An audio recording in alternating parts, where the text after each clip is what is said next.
The radical therapist. My fingers are crossed that this means he's a totally tubular skater with a wicked ollie.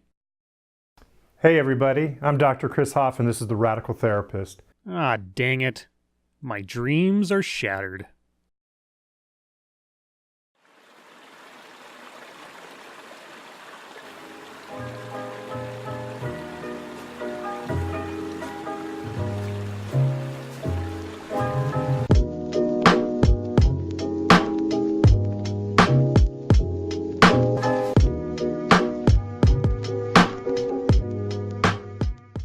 We're just getting started here with YouTube and I would really appreciate it if you'd go ahead and click subscribe below and join me on this new journey. Well, hey, me too! We can both become famous together, Doc. Today we are talking about patriarchy and how it affects men in their relationships. Ah, patriarchy, the great Satan of feminist theory. And so we begin with how it affects men and their relationships, not whether it affects men and their relationships. So we're not dealing with any uncertainties from our speaker. It does exist, and it is affecting us. I get where you're coming from, Doc. There was a very popular relationship book released a few decades ago that declared men were from Mars and women were from Venus. This book argued that relationship problems between men and women are a result of fundamental psychological differences between men and women, with one common trope being that men are wired to solve problems while women are wired to talk about them. So, are you implying that there are not any psychological differences between men and women? No effects on behavior as a result of, say, relative levels of testosterone or estrogen between the two genders? As a relational therapist, I meet with many heterosexual couples, and in this time I've determined that men are from Earth and women are from Earth, but unfortunately both are under the strong influence of patriarchy. Okay, so again, you are refuting the psychological differences between males and females per the planets analogy, and reaffirming the existence and influence of patriarchy. I look forward to hearing you out on those 2 points. That the problems that these couples, bring into my office aren't of the psychological nature, but rather ideas, scripts, and discourses that have been socially constructed and maintained in our culture through various means. Couples coming to you for counseling, people that have already acknowledged problems and rifts in their relationships, are not there due to psychological differences, but rather a rift imposed on them by socially constructed ideas. So, to help justify my English major for a moment, you might say that the fault, dear Brutus, is not in ourselves, but in the stars. After doing much of this relational work with heterosexual couples, I now believe that unless we men take accountability and recognize the effects of patriarchy on our relationships, there isn't much hope of escaping the damaging effects of patriarchy. Unless we acknowledge our original sin, forever will Satan have a hold upon our hearts. So what is patriarchy? Oh, so we are going to get a definition. Oh, goody! It is often easy to mistake patriarchy as code for men. I wonder why that is. Why would people so commonly associate patriarchy with men?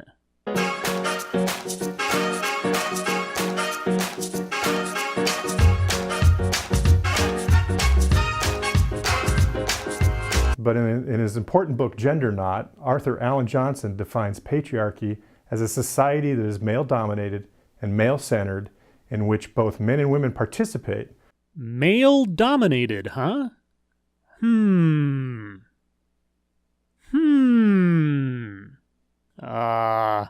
Okay. And male-centered. Then how come the very first, and as far as I can tell, the only, male-centered domestic violence center opened in, can you guess how recently? 2016. Try Googling Women's Domestic Violence Shelter, and then tell me how many results pop up. Tell me about the trends of child custody in the United States. Tell me about parental surrender. Tell me about frontline military combat. Tell me about the male suicide rate.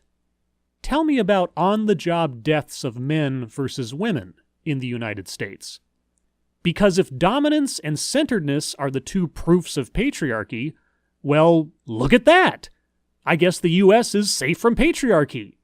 Yay! According to Johnson, a patriarchal society reserves positions of authority for men and creates power differences between men and women, some of which can be visible and others invisible. Tell me about how close Hillary Clinton came to becoming president. Tell me about her popular vote totals. I have to assume that only women voted for her, since men instinctually despise women in positions of power. Also, if some power differences are invisible, then how do you really know they're there? Is it a matter of faith? This isn't to say that all men are powerful or all women are powerless, but the default is always towards male dominance. I'm not saying that men are always in control. I'm just saying that men are always in control. Well, there's 5 ways, or I'm listing 5 ways, patriarchy affects men in their relationships. Your first video on YouTube is a top 5. Well, I'll give you credit, Doc. You already know how to play the game. Patriarchy affects men in unlimited ways, but for this piece, I will outline 5 ways that I experience patriarchy affecting men I see in my practice. Patriarchy affects men in unlimited ways. It is generated by all living males. It surrounds us, penetrates us. It binds the galaxy together. 1. Masculinity versus masculinities. To the men watching this piece, if I were to ask you what makes a man, I'm quite positive all of you could possibly lift several answers that wouldn't differ much. A penis. You needed some other kind of proof? Very early in our lives as men, we learned a fairly singular version of how men should think, act, feel, and communicate. You know how all men learn to act, to feel, and to communicate. I stand in rapt awe of your omniscience. And if we were honest with ourselves, we'd have to admit it's a small box. So, men are not honest. Oh, don't mind me. I'm just making a list of my own, on all the ways I am inherently flawed. So, please continue. The problem with this limited way of expressing masculinity is that it actually keeps patriarchy working. Well, didn't you hear me earlier? There are more women than men in the U.S., and women are given more care and deference in our society than men. So there's no patriarchy here. So can men just be themselves? Or do they have to behave the way you tell them to? Many times I've sat with men whom had great intentions of helping their partners by stepping out of traditional gender roles, but because there is no path or guideline for them to follow, they often default to what they know, which is to let their female partners carry the burden of caring for the house, the kids, and the relationship. So even men who try to change, they're still not doing it right. What scenario would satisfy you, exactly? Complete role reversal? Author Alan Johnson says the job for men to begin to undo the imbalance in these relationships is openly choose and model alternative paths of masculinity. So the job at hand is to lose the John Wayne mentality and to begin to experiment with other ways to be male, openly and in front of others. Scary. Right. Lose the John Wayne mentality. Find other pathways of masculinity. But you're still not trying hard enough if women end up taking care of the kids and maintaining the household, because women cannot choose to do those things on their own. Only men get to determine what a woman's role is in a relationship. Got it. Also, that's the second time you've referred to that same book in describing the feminist Satan to us. 2. An emotional range of 2. Another byproduct of patriarchy that I run into in my practice is the masculine and feminine expectations on communication. Oftentimes when I first meet with men, they have 2 culturally sanctioned modes of communication, anger and silence. In other words, many men I meet have an emotional range of 2. Always 2 there are. No more, no less. Men coming to you for relationship counseling have emotional and communication issues. Shocking. According to Johnson, in a patriarchal society, men who avoid vulnerability are more often than not seen as strong. As you can imagine, this sort of stance in a relationship has many harmful effects.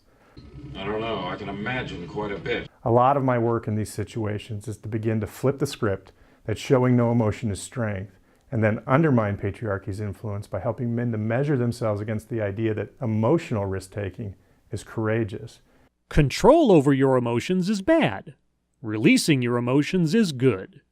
Be a better man and act like a woman. Got it. Because as Johnson details, if this script stays the same, then men can continue to think of themselves as courageous and manly without having to see their lack of courage for what it is. Men are inherently uncourageous. Okay, got it. And there's that book again. What's that word for a book that, is the singular basis for all of your thinking? It's all this testosterone. It's affecting my memory. Damn patriarchy. Number 3, accountability-free relationships. Often I'll be meeting with a heterosexual couple where there has been some profound hurt committed by the male partner that took place, and early in our time together I'll experience 2 calls to action. Typically from the female partner, there's an accounting that needs to happen before trust can be restored. And from the male partner, there's often a request to move on. And that any hurt that might have happened is now in the past, and talking about it is just going to cause more hurt. Right. The man must confess his sins to cleanse his soul. Any reaction that does not accommodate their female partner is an incorrect reaction. Men have no justifiable basis to think the way they do, or to feel the way they do.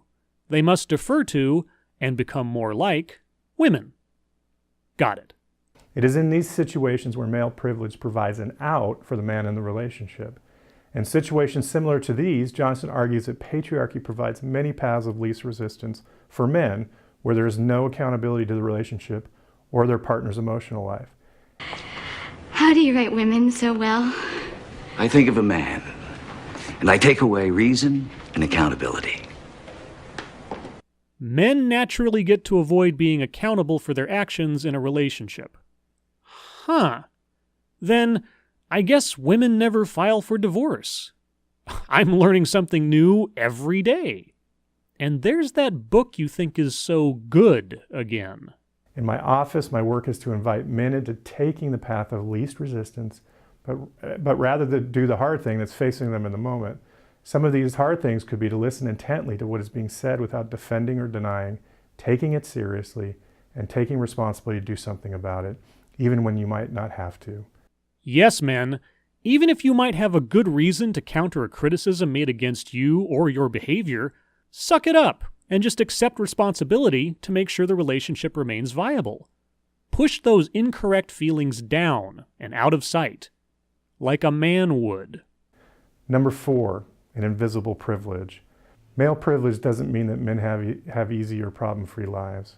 Then how is it a privilege? According to Shira Tarrant, who wrote the great book Men and Feminism. What? A different book? Wow, okay. So we have the book of Johnson, and now the book of Tarrant. Tell me more of the good news this one brings us. Privilege still provides men many unearned benefits that their female partners do not have access to. Such as? Tarrant also says that many of these benefits are invisible to men. They're invisible to men. So only women can see them? That's some superpower. So can only men see female privilege? In her book, she describes how men can walk freely through the world without fear of sexual harassment or rape. Men are never sexually harassed or raped. Got it. Men can assume people will listen when they talk. Women never assume people will listen when they talk. Got it. And don't have to struggle to make their voices heard. Wow. Then with this one video on your channel, you should already be topping the charts on YouTube. I mean, you're a man. You don't have to put any effort into being heard, right? Men can also take for granted that they will be the norm when it comes to positions of leadership in work, church, and community. Men don't have to work to earn positions of leadership at work, in church, or in the community at large. They can just take it for granted. Every man is a king. Well, I'd better go let my boss know he's sitting in my chair. So how might this invisible privilege affect relationships in the therapy room? Negatively? That's my best guess. And I assume I am correct because I am a man. So, why did I make it a question? Huh. Well, it's often the case that privilege begets more privilege. And because men have this kind of access in the workplace and larger community, often their female partners are asked to carry the load of career, community, and home sacrifices. Privilege begets privilege. I have privilege by default if I am a man. I cannot get rid of it. It perpetuates itself. I would then have to perpetually apologize and make up for that which I cannot change. For it is invisible, but it is always there. And women are always the victims, having no autonomy of their own against my inherent flaw. Got it. So if the hope for the relationship is more mutuality and equity, until this individual privilege is made visible, there's little hope of that happening. But men cannot see their privilege. So how does one make this privilege visible? Only women can tell us about it, right? So why are you counseling couples? Shouldn't only women be couples therapists? Only they can see male privilege, right? And finally, 5, relationships with other men. One thing I came to quickly learn in my time as a therapist working with all sorts of folks is no matter what the problem, it grows in isolation. And in many cases, the group I see experiencing the most isolation is men. Men are isolated? That sounds sad and lonely. But men cannot be sad and lonely. I mean, they dominate society, and society is centered on them, and they enjoy reflexive privilege. Are you saying that even with all of these unearned advantages, men are still unsatisfied? Those bastards. I think this problem of isolation is directly connected to patriarchy and its effect on relationships men have with other men. Surprise, surprise, surprise. In his book, Johnson says that men's reluctance to open themselves up fully to vulnerability or alternative masculinities is based far more on fear of being vulnerable to other men or being seen as insufficiently manly than on worries about how they may be viewed by women. The only people that find an overly emotional man less attractive a person than other men is women. Now, can you imagine a scenario where a man would want to be attractive to a woman? Is there anything observable in nature regarding which males end up being the most successful in society and in romance? Go look that up. I'll wait. Or does the Book of Johnson not cover the benefits of masculinity? Once again, I blame John Wayne. This iconic figure of rugged individualism and appropriate manliness, born out of Western culture and sustained by modern media, has isolated many and has not told the real story of how men really thrive. You got something to say about the Duke? Say it again. Say it again. Often my job is to link men's lives to the men who may support other ways of being in the world as a man. Sometimes these men are hard to find, but it doesn't mean we give up. Are you one of those men, Doctor?